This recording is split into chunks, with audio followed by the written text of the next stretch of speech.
Кира случайно заметила яму на могиле своего мужа, когда пришла на кладбище, чтобы навестить его. Это был один из тех дней, когда воспоминания о нем накрывали ее с головой. Она всегда приходила сюда, чтобы поговорить с ним, рассказать о своей жизни и о том, как ей не хватает его поддержки. Но в этот раз странное отверстие на могиле мужа привлекло ее внимание. Яма была глубже ладони и заполнена свежевскопанной землей, что показалось ей очень странным. Сначала Кира подумала, что это могло быть какое-то животное, но ее сердце заполнило беспокойство. Она заподозрила, что это не просто следы от животных, а что-то совершенно другое. Внутри нее зародилось беспокойство, и она решила, что на следующий день обязательно вернется, чтобы выяснить, что происходит.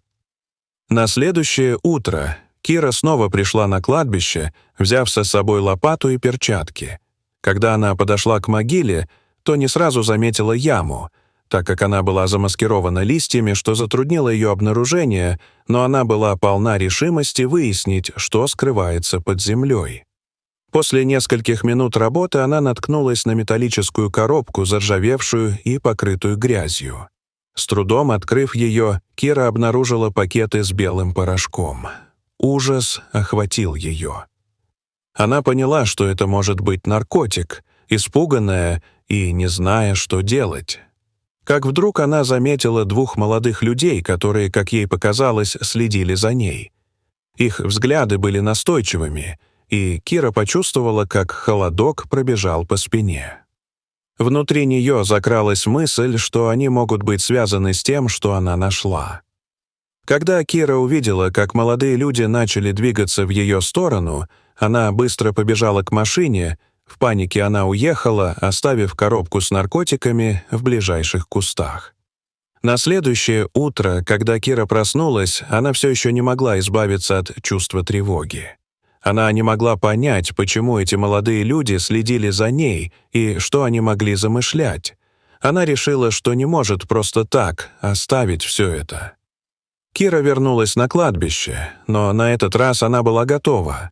Она взяла с собой друга, который работал в правоохранительных органах, чтобы он помог ей разобраться в ситуации. Когда они прибыли на место, Кира увидела, что коробка с наркотиками по-прежнему лежит в кустах. Она рассказала другу о том, что произошло, и он внимательно выслушал ее. Вместе они решили вызвать полицию и сообщить о находке. Они не только сообщили о наркотиках, но и о странных молодых людях, которые следили за Кирой. Вскоре на кладбище прибыли полицейские. Они начали расследование и вскоре обнаружили, что кладбище часто используется для преступной деятельности, включая сбыт наркотиков. Полиция организовала ночное дежурство на кладбище, и ночью эти же люди появились там и были арестованы. Они оказались наркоторговцами. Кира была шокирована и разочарована произошедшим. Она не могла поверить, что такое может происходить в месте, которое она считала священным. После того, как все утихло, Кира вернулась домой, уставшая и измученная, но в то же время благодарная за счастливый исход.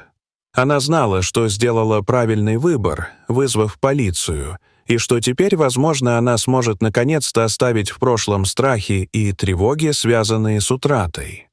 В последующие дни Кира продолжала посещать могилу своего мужа, но теперь с новым чувством. Она понимала, что даже в самых темных местах можно найти свет.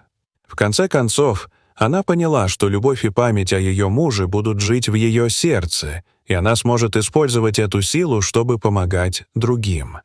Дорогие зрители, что вы думаете об этой истории? Расскажите, пожалуйста, в комментариях.